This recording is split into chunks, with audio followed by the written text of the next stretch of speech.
കാലുറയ്ക്കു മുൻപേ ശരീരം തളർത്തിയ പോളിയോയെ തോൽപ്പിച്ച് തരിശുഭൂമിയിൽ പൊന്നുവിളയിച്ച ബഷീർ മാസ്റ്റർ. വേറിട്ട കൃഷിരീതിയിലൂടെ കാർഷിക രംഗത്ത് വിപ്ലവം സൃഷ്ടിച്ച ബഷീർ മാസ്റ്റർ വിധിക്കു മുന്നിൽ തളർന്നിരിക്കുന്നവർക്ക് ഒരു പ്രചോദനമാണ്. പഠനകാലം മുതൽ വൈകല്യത്തെ കരുത്താക്കി കൃഷിയെ സ്നേഹിച്ച വ്യക്തി. വിധി ശരീരം തളർത്തിയിട്ടും തളരാത്ത മനസ്സുമായി അധ്യാപകൻ വരെയായ ബഷീർ മാഷ് ഇന്ന് കൃഷിയിൽ സജീവമാണ്.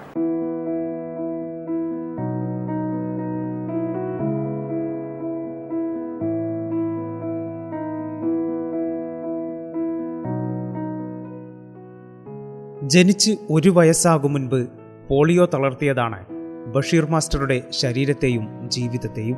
പക്ഷേ അപ്പോഴും തളർന്നിരുന്ന് ജീവിതം വിധിയുടെ ക്രൂരതയ്ക്ക് മുന്നിൽ ഹോമിക്കാൻ അദ്ദേഹം തയ്യാറായിരുന്നില്ല. പൊരുതി വിധിയെ പോരാടി തോൽപ്പിച്ച് ജീവിതത്തിന്റെ എല്ലാ മേഖലകളിലും വിജയം കൊയ്ത് തരിശായി കിടന്ന 40 ഏക്കറിൽ പൊന്നു കൊയ്യുന്ന നിശ്ചയദാർഢ്യത്തിന്റെ പേരാണ് ബഷീർ മാസ്റ്റർ. കർഷക കുടുംബത്തിൽ ജനിച്ച് കർഷകനായ അധ്യാപകനായി ജീവിച്ച് ഇന്ന് മുഴുവൻ സമയ കർഷകനായ ബഷീർ മാസ്റ്റർ വിധി നൽകിയ വൈകല്യത്തിനു മുന്നിൽ തളർന്നിരിക്കുന്ന എല്ലാവർക്കുമുള്ള ഒരു പ്രചോദനമാണ്. വിദ്യാഭ്യാസ കാലം മുതൽ തന്നെ കാർഷിക പ്രവർത്തനങ്ങളിൽ ഏർപ്പെട്ട് കൃഷിയെ അടുത്തറിഞ്ഞു. 2007 ജന്മനാടായ എടക്കുളത്ത് 3 പതിറ്റാണ്ടോളം കാലം തരിശായി കിടന്ന 40ഓളം ഏക്കർ സ്ഥലം കൃഷിയോഗ്യമാക്കി ബഷീർ മാസ്റ്റർ നാടിന്റെ പൊന്നോമനയായി.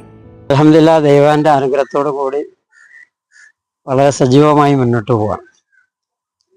ഒരു കാർഷിക കുടുംബത്തിൽ ജനിച്ച എനിക്ക് മാതാപിതാക്കളിൽ നിന്ന് കിട്ടിയ ഊർജമാണ് ഈ കാർഷിക രംഗത്തേക്ക് വരാൻ എന്നെ കൂടുതൽ പ്രേരിപ്പിച്ചത്. അതിനൊരു ഉദാഹരണമുണ്ട്. അതായത് ഞാനും പിതാവും എല്ലാം കൂടി ഭക്ഷണം കഴിച്ചു കൊണ്ടിരിക്കുമ്പോൾ ഒരു വിരിപ്പ് കാലത്ത് കൊയ്തിട്ട നെല്ല് ഒന്നാകെ മുളച്ചു പൊന്തി ഞങ്ങളോട് സ്കൂളിൽ വന്നാൽ പറയും മറിക്കടാ മോനെ മറിക്കടാന്ന്. അങ്ങനെ മറിച്ച് ഉച്ചക്ക് ഭക്ഷണം കഴിക്കുമ്പോൾ പനോട് ഞാൻ പറഞ്ഞു, അല്ലപ്പ ഈ ഇത്രയും കഷ്ടപ്പെട്ടിട്ട് എന്തിനാണ് ഈ കൃഷി ചെയ്യുന്നത്, ഇതൊക്കെ നമുക്ക് കിട്ടിയത് നഷ്ടപ്പെട്ടു പോവല്ലേ എന്നത്.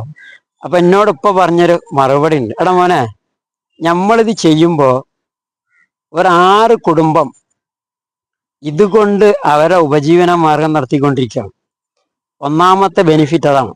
നെല്ലിനൊപ്പം പയറും ചോളവും കൃഷി ചെയ്തും കൃഷിയിൽ നിന്ന് വിട്ടുനിന്ന പഴമക്കാരെയും കർഷകരെയും ഒപ്പം പുതിയ യുവാക്കളെയും കൃഷിയിലേക്ക് ആകർഷിച്ചും അദ്ദേഹം കാർഷിക രംഗത്ത് വിപ്ലവം സൃഷ്ടിച്ചു. അസംഘടിതരായ ക്ഷീരകർഷകർക്കായി 2015 എടക്കുളത്ത് ക്ഷീരോത്പാദക സംഘം രൂപീകരിച്ചു. പാടത്ത് മാത്രമായി ബഷീർ മാസ്റ്ററുടെ കൃഷിപ്രേമം ഒതുങ്ങിയില്ല. വീട്ടിൽ ആടും പശുവും താറാവും കോഴിയും മത്സ്യവും വളർന്നു. ഇന്ന് മകൻ മുഹമ്മദ് സിയാദുദ്ദീനെയും കൃഷിപ്പാടത്തെത്തിച്ചു. ഈ കാർഷിക സംസ്കാരം നിലനിർത്തിയാൽ മാത്രമേ നമ്മുടെ ഭാവിയിലെ ഭക്ഷണം നല്ല വിഷരഹിതമായ ഭക്ഷണം നമുക്ക് ലഭ്യമാണെങ്കിൽ ഈ സംസ്കാരം നമ്മൾ നിലനിർത്തേണ്ടതുണ്ട്. അത് നിലനിർത്തിയിട്ടില്ലെങ്കിൽ തമിഴ്നാട്ടിൽ നിന്നും അതേപോലെ ആന്ധ്രാപ്രദേശ്, ഹരിയാന പോലത്തെ സ്ഥലത്ത് അതിശക്തമായ വിഷലിപ്തമായ ഭക്ഷണ സാധനങ്ങൾ ഭക്ഷിച്ച് നമ്മളെ കേരളം കൂടുതൽ ആരോഗ്യാവസ്ഥ വളരെ മോശമാവുന്ന രൂപത്തിലേക്ക് എത്തേണ്ട ഗതികേടിലേക്ക് എത്തും എന്ന കാര്യത്തിൽ യാതൊരു സംശയമില്ല. അതുകൊണ്ട് ചെറുപ്പക്കാരായ യുവാക്കളും യുവതികളും ഒക്കെ ഈ കാർഷിക രംഗത്തേക്ക് ഇറങ്ങി വരണമെന്നാണ് എനിക്ക് യുവസമൂഹത്തോട് പറയാനുള്ളത്.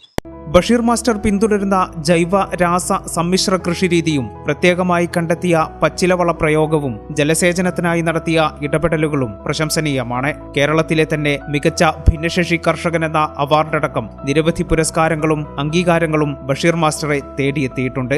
1969 എടക്കുളം ചിറ്റകത്ത് പൊറ്റമ്മൽ കോയ ആയിഷ ദമ്പതികളുടെ മൂത്ത മകനായി ജനിച്ച ബഷീർ 1986 SSLCയും 1993 അഫ്സലുലുലമ പ്രിലിമിനറിയും പാസായി. 1994 എംപ്ലോയ്മെന്റ് എക്സ്ചേഞ്ച് വഴി നിറമരുതൂർ സ്കൂളിൽ താൽക്കാലിക അറബിക് അധ്യാപകനായി സർവീസ് ആരംഭിച്ചു. 1995 കാടഞ്ചേരി ഗവൺമെന്റ് ഹയർ സെക്കൻഡറി സ്കൂളിൽ സ്ഥിരം അറബിക് അധ്യാപകനായി ഔദ്യോഗിക ജീവിതത്തിന് തുടക്കം. 1996 സ്ഥലം മാറ്റം കിട്ടി വലിയപറപ്പൂർ സ്കൂളിലെത്തി. 22 വർഷം അവിടെ സേവനമനുഷ്ഠിച്ചു.